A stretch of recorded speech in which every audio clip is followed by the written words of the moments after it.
Swapnali Kamble, please mention your roll number. Swapnali Kamble, am I audible to you?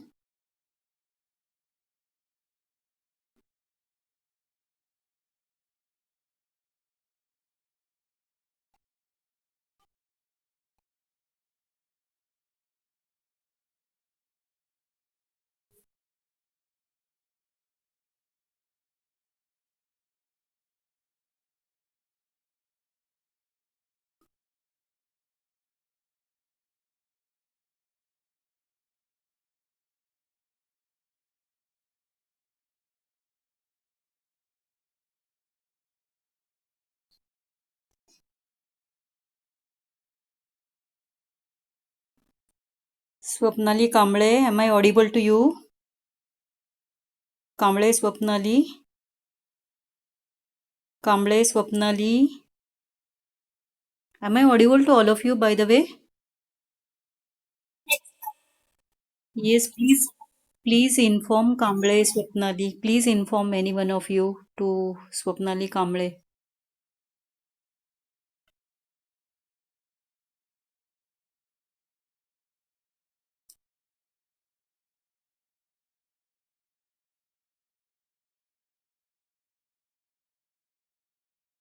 Swapnali Kamble, mute yourself.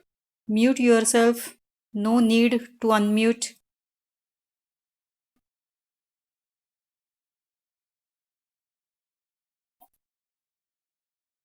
Yes, mention your roll number.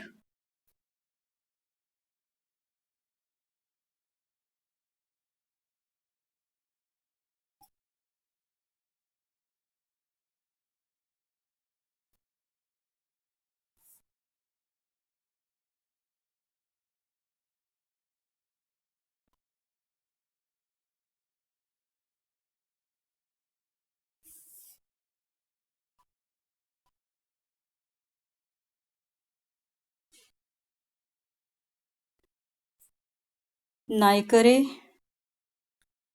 Naikare, please mention your roll number.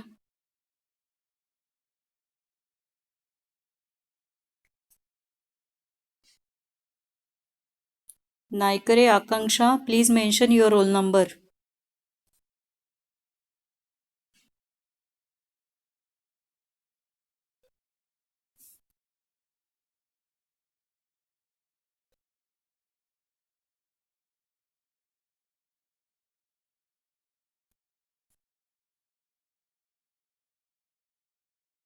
Any one of you, please inform to Rutuja to follow the guideline.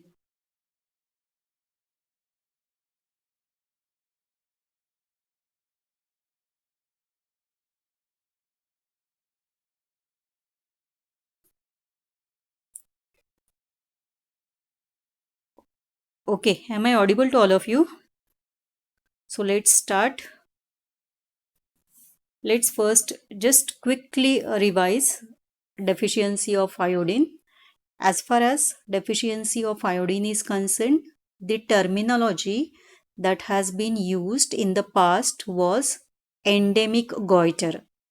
But this term, it is replaced by new terminology, that is iodine deficiency disorders, IDD. Abbreviation is IDD. Okay, so we are talking about the spectrum what we can get if there is deficiency of iodine. Okay, so new terminology is iodine deficiency disorders. Previous terminology was endemic goiter. Okay, so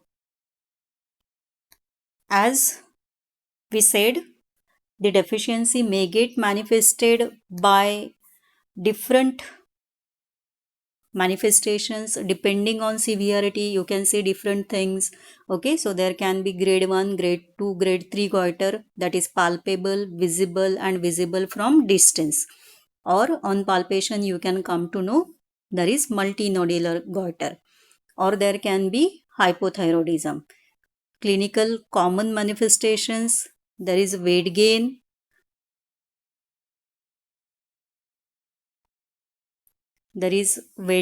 loss of hairs, constipation, cold intolerance. These are the few common things you can see. And in severe cases, patient may have low output cardiac failure, or there can be, in addition to this, there can be pleural effusion, or in certain cases there can be ascites. Okay, so again variations you can see as far as hypothyroidism is concerned. If you observe intellectual level, it is below normal.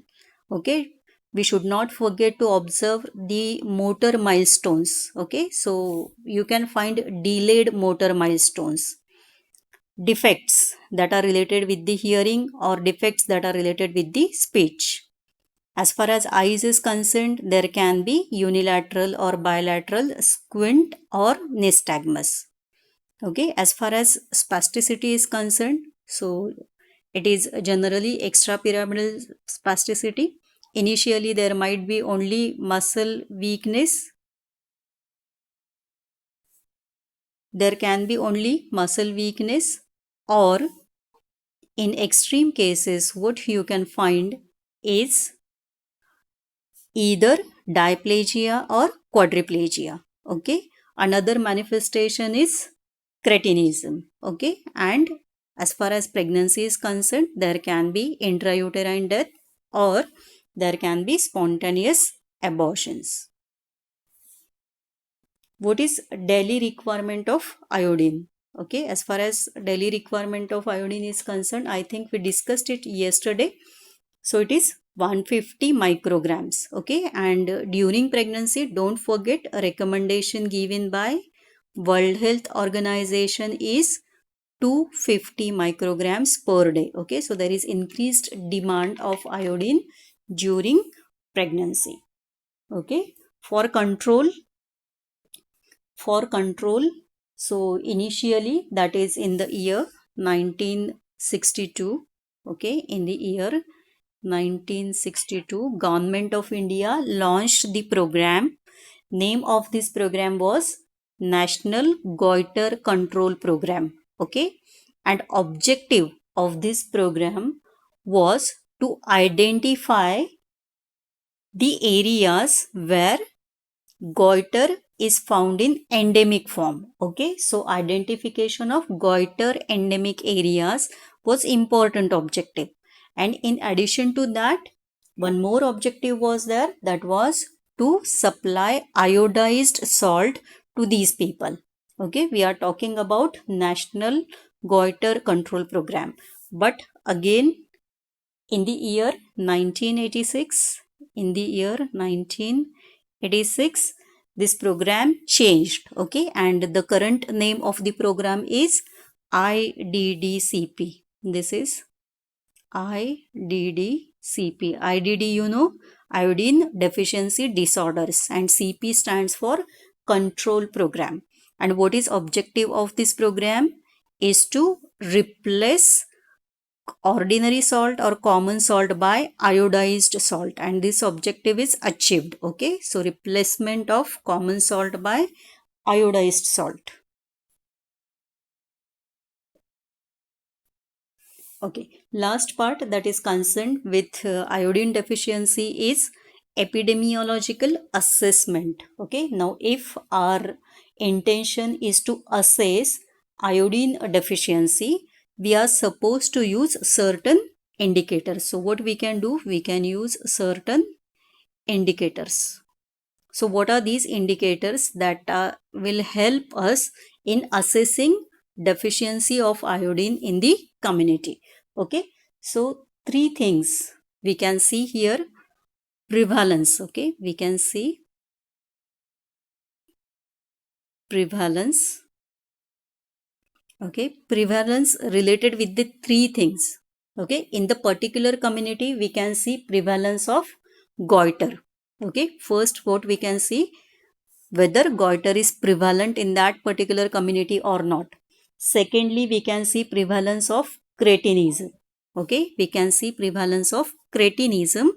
And thirdly, we can see prevalence of neonatal hypothyroidism. Okay, so three things we said as far as prevalence is concerned. Okay, so we said it is goiter, or we can see prevalence of cretinism, or we can see prevalence of neonatal hypothyroidism.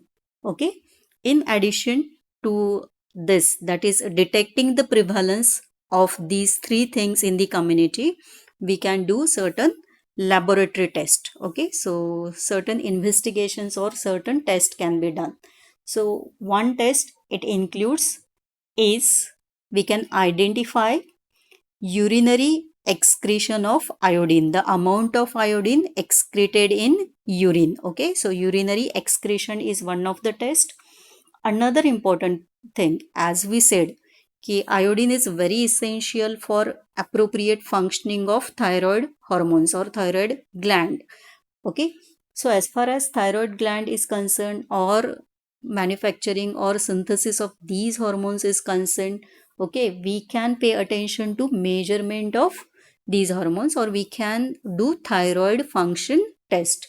But in thyroid function test, generally we do T3, T4, TSH. Okay, now as far as epidemiological assessment is concerned, as compared to T3, the most sensitive index for us is T4. So we can pay attention to T4 and TSH. Okay, so these are the different indicators that we can use for assessing iodine deficiency. Okay, so we said we can detect prevalence of goiter, we can detect prevalence of cretinism, and we can detect prevalence of neonatal hypothyroidism. In addition, we can measure the amount of iodine excreted in the urine, or we can measure the levels of T4 and TSH. Okay, so these are the various indicators related with deficiency of iodine, or to be specifically, whenever our interest is to do epidemiological assessment of iodine deficiency in the community. Next is fluorine. Okay, so just to recall that you might have studied periodic table, you might have studied different halogens. Okay, so fluorine, chlorine, bromine and iodine. Iodine already we had finished. Now we are proceeding further to another trace element. Okay, fluorine. For fluorine, here we are calling it as trace elements. Now as far as fluorine is concerned, it is most abundant element which is found in nature. Okay, what we said, it is present abundantly in our nature, but it is highly reactive. Fluorine is highly reactive, and what happens as a result of high reactivity, generally we do not find, or we never find this fluorine in gaseous form, but we always find it in combined form. Okay, so what we said, it is highly reactive, therefore it is never found in gaseous form, but it is found in combined form. Okay, now as far as fluorine content of human body is concerned, in human beings about 96% of fluoride, it is mainly found at two places. Okay, so these two are keywords as far as fluorine is concerned. These are bones and teeth. Okay, so major portion, it is mainly present in bones and teeth. What are various functions that this fluorine plays in our body? Okay, so one function, as we said, it is present in bones. So one function is related with the bones, and secondly we said it is present in teeth. So another function is there which is related with the teeth. Okay, so as far as bones and fluorine is concerned, it is mainly essential, or fluorine it is required for mineralization of bones. It is required for mineralization. Okay,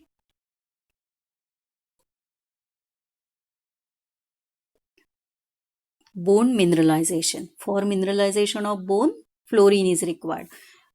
In addition to this, another most important function of fluorine, it is required for formation of dental enamel. Okay, it is required for formation of dental enamel. So this is another very important or most important function. Okay, now as we said, this is the most important element which is required for formation of dental enamel. In relation to this, there is one more additional function which is very important as far as fluorine is concerned. It provides protection. Okay, we are saying it provides protection. We are talking now about protection. It provides protection against dental caries. Okay, what we said, third function of fluorine, it provides protection against dental caries. Now how protection is provided, we will try to understand that. Okay, so fluorine, you know, it is deposited or it is present in the enamel of the teeth. The fluorine which is present in the enamel of the teeth, it combines with certain trace elements.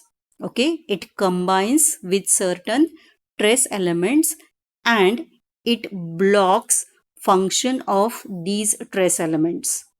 Okay, so what we said, fluorine will combine and it will block the activity of trace elements. Specifically, these are those trace elements which are required for activation of bacterial enzymes. Okay, these are those trace elements which are required for activation of bacterial enzymes which causes dental caries. Okay, so it is very simple. Dental caries, it is mainly caused by bacteria. Okay, and for that, activation of bacterial enzymes is essential, and this activation, it is brought about by trace elements. Now what fluorine will do, it will combine with the trace elements, it will block the function of trace elements. Okay, and thus it contributes to inactivation of the bacterial enzymes which contribute to dental caries, and hence it helps in protection against dental caries. Okay, so this is how fluorine it provides protection against dental caries. So most important function related with the fluorine is this. Okay, so once again quickly we said bone mineralization, this is formation of dental enamel and protection against dental caries. Now let's talk about the sources. As far as sources is concerned, the thing or the most important thing that you should know as far as sources of fluorine is concerned, the first thing that should be mentioned is drinking water. Okay, drinking water. Then you can mention about the food articles. The major source for fluorine is drinking water. Okay, now as far as the content of fluorine and drinking water is concerned, it varies in different geographical areas. Okay, so as far as India is concerned, in different parts of the India, the fluorine content of water is variable. It will vary. But in most part, of the India, the level is about 0.5 milligrams per liter. So in 1 liter of water, we can find near about 0.5 milligram of fluorine. Okay, but here attention should be paid to those areas where we can find fluorosis. Okay, that is excess fluorine is present in water. Okay, this level, it may exceed 3 to 12 milligrams per liter. Okay, this is 3 to 12 milligrams per liter. So what happens, in major part of India, the level is okay, that is 0.5 milligram per liter. But in those areas where we find fluorosis, okay, this is the condition we are going to talk right now. Fluorosis is found in endemic pattern in those area, definitely the fluorine content of water is high and it ranges from 3 to 12 milligrams per liter. So regarding fluorine, this is very important aspect to understand the amount of fluorine which is present in the drinking water. Okay, this will decide whether dental caries will occur in that particular community or whether we can find fluorosis in that particular community, because this is related with the level of the fluorine in the water. Okay, so most important source for fluorine is drinking water. In India, the amount of fluorine present in drinking water is variable. In most parts, we find it 0.5 milligram per liter, but in fluorosis endemic areas, its proportion may vary from 3 to 12 milligrams per liter. Okay, in addition to drinking water, we can talk about foods as sources of fluorine. So these are mainly again seafoods, or these are mainly sea fish, crab, lobster, so many things from seafoods. Okay, cheese is another important thing, or we can say trace amount of fluorine, it is present in different types of foods. Okay, so we can get fluorine from drinking water also, and we can get it from food also. Okay, so first we talk about deficiency. Okay, what happens if there is a deficiency of fluorine? Okay, as far as deficiency is concerned, when it is likely to occur. Okay, so deficiency of fluorine, it is mainly seen in those areas where water content of fluorine, it is less than 0.5 milligram per liter. Okay, in which areas you can find dental caries due to deficiency of fluorine in drinking water. Okay, so in those areas where water content of fluorine is less than or it is below 0.5 milligrams per liter. Okay, so it leads to what? Now in function, already we said the most important function of fluorine, it is related with the protection against dental caries. Okay, so whenever there is deficiency of fluorine, it leads to dental caries. Okay, so the most important deficiency of fluorine is dental caries. Now if our intention is to identify or to see the problem of dental caries in population, there is one indicator that we can use for this. Okay, there is one indicator we can use for this purpose. This is called as DMF. Okay, this is DMF index. Okay, now in DMF index we are supposed to see three aspect.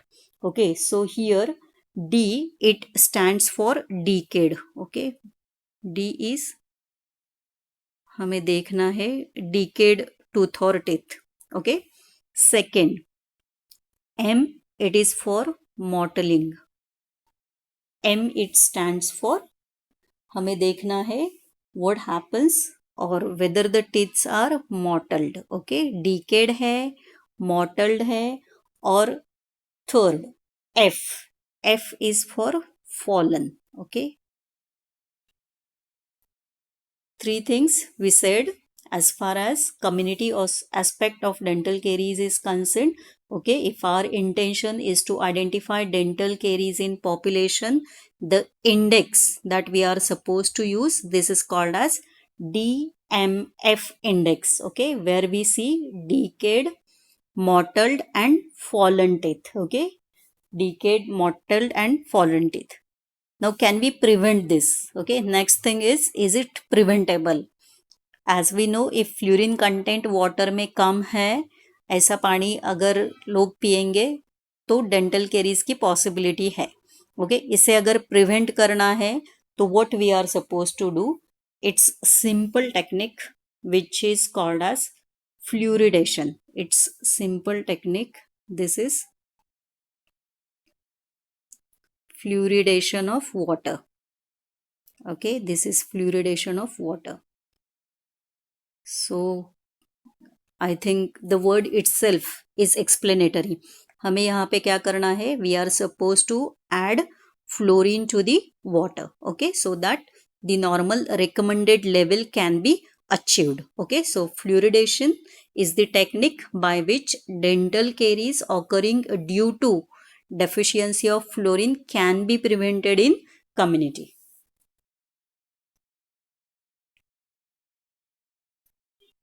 Now the other aspect.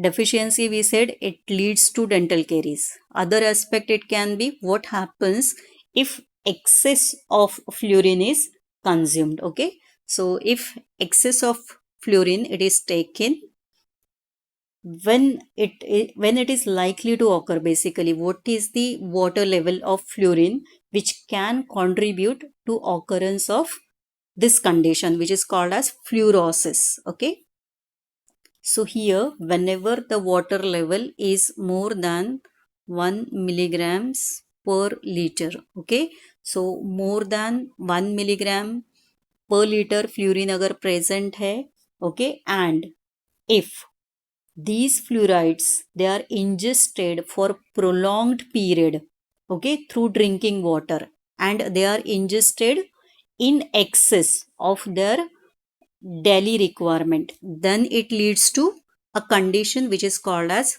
fluorosis.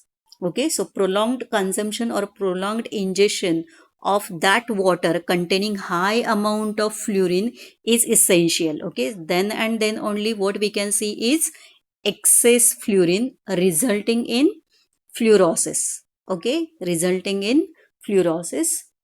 So, as far as fluorosis is concerned, in which parts of India we can find this as public health problem? Now we are talking about public health problem. Okay, so in which part fluorosis is public health problem? So as far as fluorosis is concerned and India is concerned, it is public health problem seen in Andhra Pradesh, Karnataka, Kerala, even Tamil Nadu, Punjab, Haryana. Okay, so these are few states where fluorosis is public health problem. Okay, here you can see two terminologies, that is dental fluorosis and skeletal fluorosis. Again, you can correlate with presence of fluorine in our body. Mainly it is present in the bones, it is present in the teeth. So where problem will occur? Definitely whenever there is excess intake of fluorine, it will affect bones and it will affect teeth. Okay, so accordingly, as we know, excess is called as fluorosis. So the two terminologies is dental fluorosis and skeletal fluorosis. In dental fluorosis, you can find different changes in the teeth, whereas in skeletal fluorosis, we can find some changes related with the bone. Okay, we will continue with this topic. Now, please permit me to end this meeting and please rejoin again.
Okay, so we are talking about fluorosis. Excess fluorine intake may result in dental fluorosis or skeletal fluorosis. Now, as far as dental fluorosis is concerned, most commonly the teeth which are affected are incisors. Okay, incisors are most commonly affected. What changes you can find? There is loss of shine. There is loss of shine.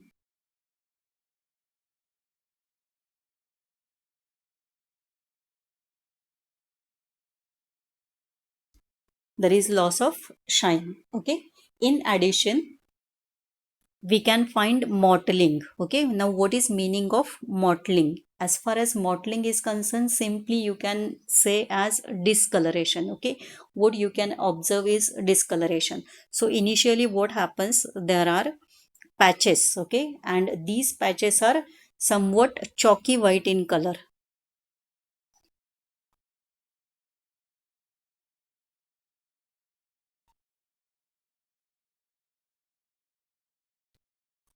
These patches, they are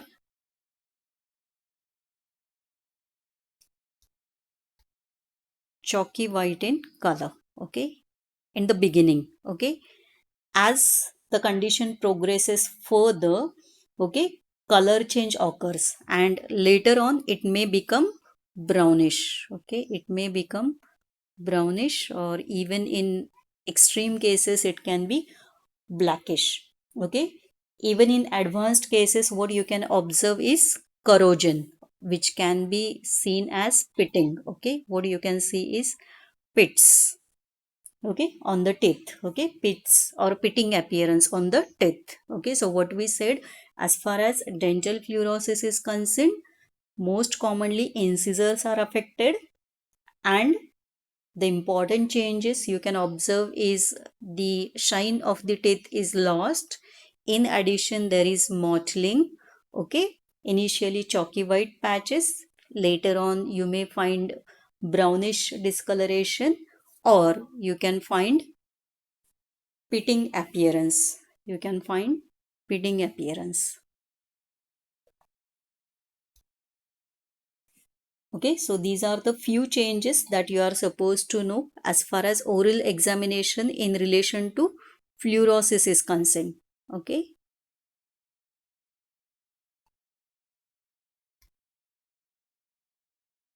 yeah. So here you can see the images. Okay, you can observe discoloration in the initial stage. In the latter stage, you can see a bit change, but in advanced cases, even you can observe pitting. Okay, pitting you can observe, and brownish discoloration is also visible here.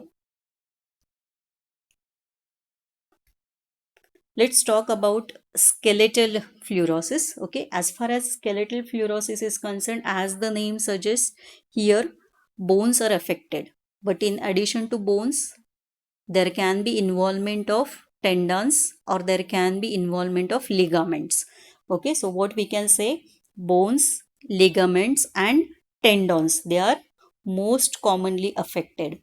Okay, the commonest complaint given by patient here is vague pains. Okay, patient may complain of vague pains. Okay, and these vague pains may be seen in joints or may be seen in extremities. Okay, in latter conditions, if this further progresses, it may result in exostosis. It may result in, you might have studied this in third year surgery, exostosis. Okay, so this is new bone formation. Okay, you can observe new bone formation. In addition to this, there can be calcification. There can be calcification, and calcification mainly you can notice in bones, in tendons or in ligaments. Okay, so as far as these bony changes is concerned, so advanced cases may show you new bone formation, that is exostosis, or there can be calcification in the ligaments and tendons, and these are the features that you can detect on x-ray. Okay, so X-ray finding will help in identification of skeletal fluorosis. Okay, so whenever the level of fluorine in water, it exceeds 1 milligram per liter, and if such water is consumed for prolonged time, it may result in a condition called as fluorosis. Okay, and fluorosis, it may affect teeth or bones. Accordingly, we are calling it as dental fluorosis or skeletal fluorosis. Okay, in dental fluorosis, there is loss of shine, there is mottling, and there is pitting. As far as skeletal fluorosis is concerned, initially it's painful condition. In later stages, you can observe some X-ray findings like new bone formation or like calcification of tendons or ligaments. Okay. Now, can we prevent this condition? Again, whether it is preventable condition or not. As far as prevention is concerned, definitely we can prevent it. But for this, what we are supposed to do now, this is the technique is called as defluoridation. Okay, this is defluoridation. तो यहाँ पे क्या करना है, dental caries के लिए what we did, addition of fluorine. अभी problem की वजह क्या है, what is the cause of problem is excess of fluorine in the water. So we are suppose to reduce that fluorine content of the water, and the water treatment which is done, this is called as defluoridation. Okay, so defluoridation, this is done by a particular technique which is used in India. This is known as Nalgonda technique, or this is used as, this is Nalgonda technique. Okay, so specific technique which we are following in India for defluoridation, this technique is Nalgonda technique. Okay, what we are supposed to do in this technique will require just two things.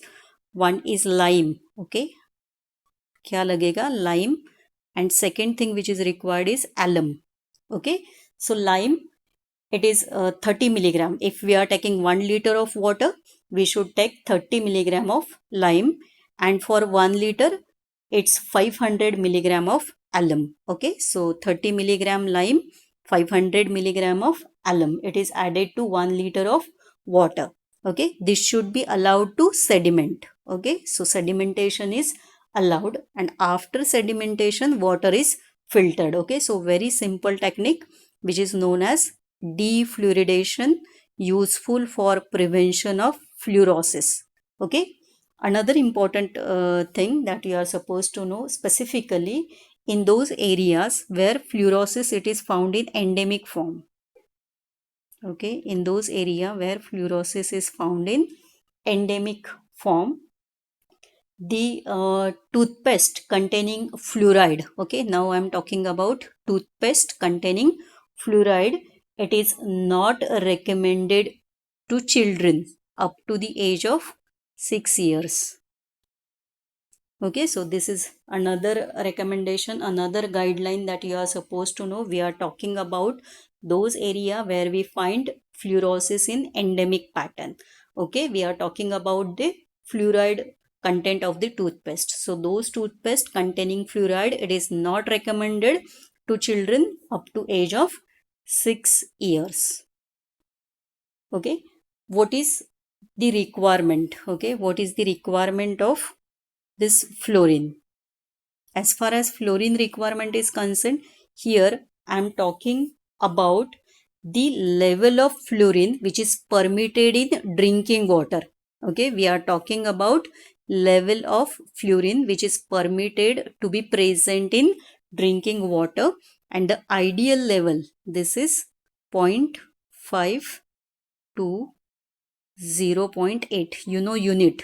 This is milligram per liter. Okay, so in India, we are talking about India. In India, the recommended level of fluorides in water, it varies from 0.5 to 0.8 milligrams per liter. Okay, but if you talk about temperate countries, the guideline is different. For temperate countries, the recommended level of fluorine, it varies from 1 to 2 milligrams per liter. This is just because of reduced intake of water. This is related with the low intake of water. Since these people, they consume less water, the recommended level differs. So no need to remember this level, but at least what level you are supposed to know, what is the recommended level of fluorine as far as India is concerned. Okay, so this is zero point 0.5 to 0.8 milligrams per liter. Let's start with another trace element, zinc. Adult human body contains about 1.4 to 2.3 grams of zinc.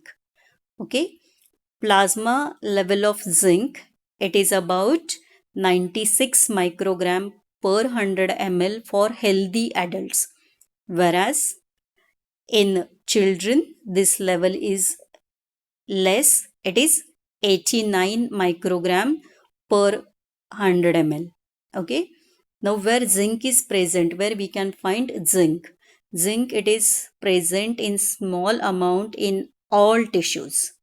Okay, and the most important aspect related with the zinc, it is important component of different enzymes. Okay, so more than 300 enzymes are there where zinc is constituent or component of these enzymes. What are different functions of zinc? The most important function of zinc is insulin synthesis. Okay, it is required for synthesis of insulin from beta cells of Langerhans of pancreas.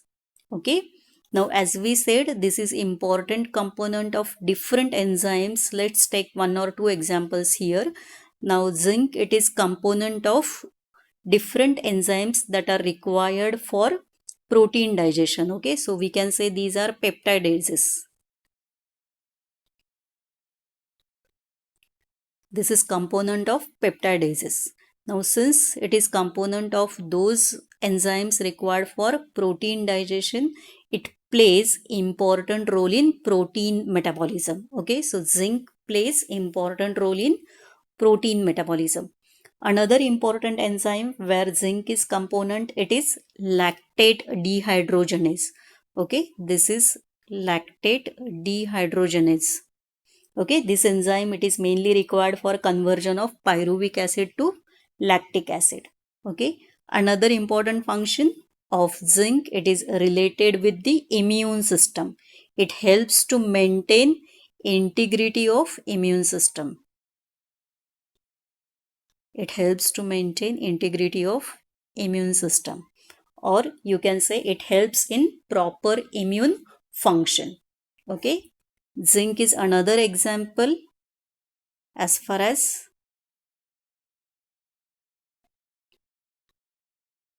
antioxidant function is concerned. Okay, so zinc is antioxidant. Zinc, it is required for normal growth and it is required for spermatogenesis. Okay, so there are so many functions that are related with the zinc. So first important thing to understand, this is component of different enzymes. So it helps in protein digestion, protein metabolism. Okay, it helps in conversion of pyruvic acid to lactic acid. Zinc, it is required for synthesis of insulin. It helps to maintain integrity of immune system and it also behaves like antioxidant.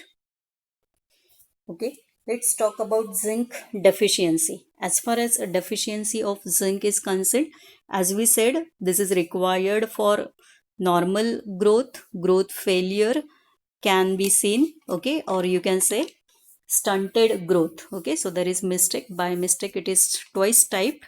So what you can observe, growth failure in the form of stunted growth. Okay, another important manifestation is sexual infantilism. It is seen in adolescents. Okay, now what happens during puberty or during adolescence, there is development of secondary sexual characters.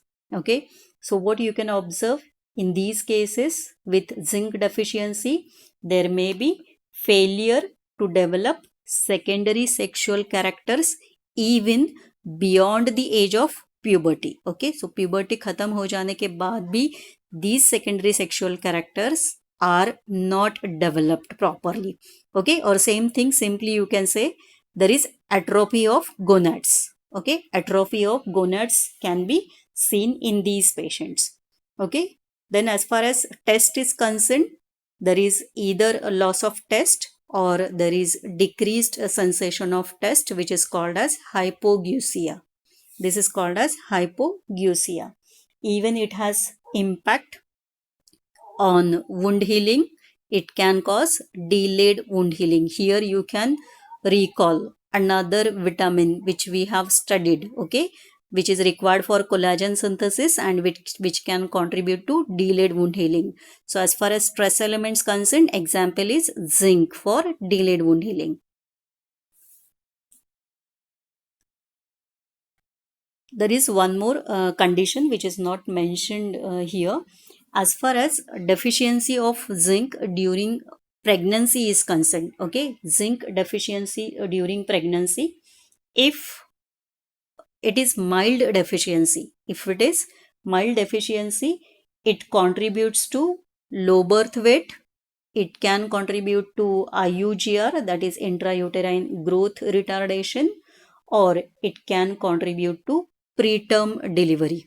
Okay, we are talking about zinc deficiency during pregnancy. Mild deficiency may cause low birth weight, IUGR, or even it may cause preterm labor. But what can happen if deficiency is severe? So, severe deficiency, either it may result in spontaneous abortion or it can cause neural tube defects. Okay, second time we are talking about neural tube defects. So, neural tube defects like anencephaly. Okay, what we can find is anencephaly. So, just to summarize, deficiency of zinc, okay, it may result in growth failure. It can cause sexual infantilism in adolescents. There can be hypogeusia. There can be delayed wound healing.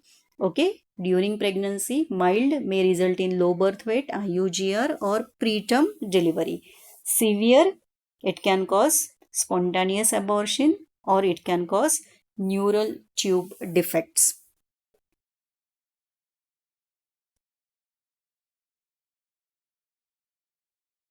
Yeah, this is what right now we discussed. Okay, regarding this slide, right now we discussed zinc deficiency during pregnancy leading to low birth weight, IUGR, preterm delivery, and severe deficiency. Don't forget, it can cause spontaneous abortion or even it can cause neural tube defects, or you may call it these as congenital malformations. Yeah, regarding zinc deficiency, okay, so first we will talk about in which population we can find zinc deficiency commonly. Okay, so zinc deficiency, it is most commonly seen in those children who belongs to developing countries. Okay, so children from developing countries, they are more likely to develop zinc deficiency. Now why this is so? So as far as intake of food is concerned, okay, so there is less consumption of animal foods. Second is the quantity of food which is consumed, it is inadequate. So there is inadequate intake of food, there is inadequate consumption of animal foods. And another important thing, so as animal food intake is less, there are phytates which can interfere with the zinc absorption. And phytates, you know, these are mainly present in cereals. Okay, so if the consumption entirely depends on plant food, there are other factors which can affect bioavailability of zinc. Okay, and one more factor which is most common and most important, this is increased loss of zinc during diarrhea. Okay, during diarrhea. So what happens whenever the occurrence of diarrhea in developing countries is very common as far as under 5 age group is concerned. Okay, now since diarrhea occurs very commonly in this age group, the most important thing which can contribute as far as zinc is concerned is there is increased loss of zinc through the feces. So first thing we said regarding intake, okay, तो intake inadequate है. Secondly, animal food कम है, okay, phytate content food में ज़्यादा है which can interfere with zinc, and अगर frequently diarrhea होता है तो there is increased loss of zinc, okay, during the diarrhea or through the diarrhea. So don't forget, zinc deficiency we can commonly get in children from developing countries, okay, we are talking about developing countries. Okay, so reduced level of zinc you can find in certain conditions, okay, so this is related with the medicine aspect, just I will enlist here. It's liver disease, it's pernicious anemia, thalassemia, myocardial infarction. The most important aspect here as far as community medicine is concerned is to understand zinc supplementation. Okay, so as far as zinc supplementation is concerned, this is very essential. If at all you can recall the acute diarrheal disease control program, okay, which already we had finished, zinc supplementation is very essential part of this program. Why? Because zinc supplementation, it reduces duration as well as severity of acute diarrhea and even persistent diarrhea. Okay, so zinc supplementation is very essential as far as diarrheal episodes are concerned. And why we are giving this? Because it will help to reduce the duration, it will help to reduce severity of the diarrhea. Another important thing is zinc supplementation. It may reduce clinical attacks of malaria in children. But generally, practical aspect where we are currently using zinc supplementation in National Health Program is diarrhea. Okay, so don't forget zinc supplementation as a part of National Health Program. Regarding sources of zinc we can get from animal sources, okay, like meat, milk, fish, okay, these are good sources and the availability is good as far as animal sources is concerned. Similarly, we can get it from plant sources, okay, so it includes whole wheat, nuts, legumes and other vegetable foods. But as far as vegetable foods is concerned, what you are supposed to remember is bioavailability, okay, it is less. The amount of zinc which is absorbed from plant food is less. And what will interfere? Phytins, okay, the phytins which are present in cereals, they will interfere with zinc absorption. Okay, there is one more amino acid which can increase its absorption. This is histidine. Okay, histidine is the amino acid, and this amino acid, it helps or it enhances zinc absorption. So regarding zinc absorption, inhibiting factor is phytates and enhancing factor is histidine. Daily requirement for men, if you talk about man, adult man, this is 12 milligram per day. Okay, this is 12 milligram per day. For women, it is less. For women, it is 10 milligram per day. Okay. For children, again, it is same as that of women. Okay. During infancy, again, only 5 milligram per day is required. Okay. During infancy, it is 5 milligram. Okay. For children, it is 10 milligram. For women, it is 10 milligram. And for men, it is 12 milligram. And during pregnancy and lactation, for both conditions, it is 12 milligram per day. Okay, it is 12 milligram per day. So same requirement remains same for pregnant as well as lactating women. Copper is another trace elements. So in adult human body, we can find about 100 to 150 milligram of copper. As far as distribution of copper is concerned, it is widely distributed in nature. Okay, and even if poor diet is taken, it can provide enough copper for human needs. Okay, most important factor related with the practical aspect is the 90% of circulating copper, it is bound. We found it in bound form, and it is bound to ceruloplasmin. Okay. So in our body, this copper is found in bound form as far as circulating copper is concerned, and this is bound to ceruloplasmin. Very small topic is remaining, but I think for next lecture I will need 10 to 15 minutes to finish this topic. Okay. Now I just request CR to start with the attendance.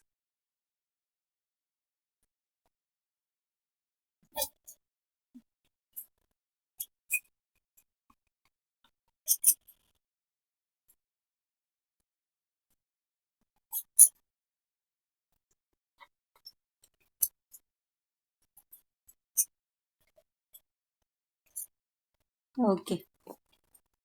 Okay, but just inform her to mention her roll number for next lecture. Hmm.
Yes.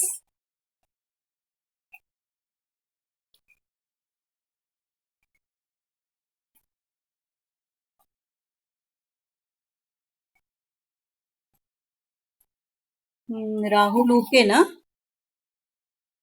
Hmm. Hmm.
Thank you. Thank you all. Thank you.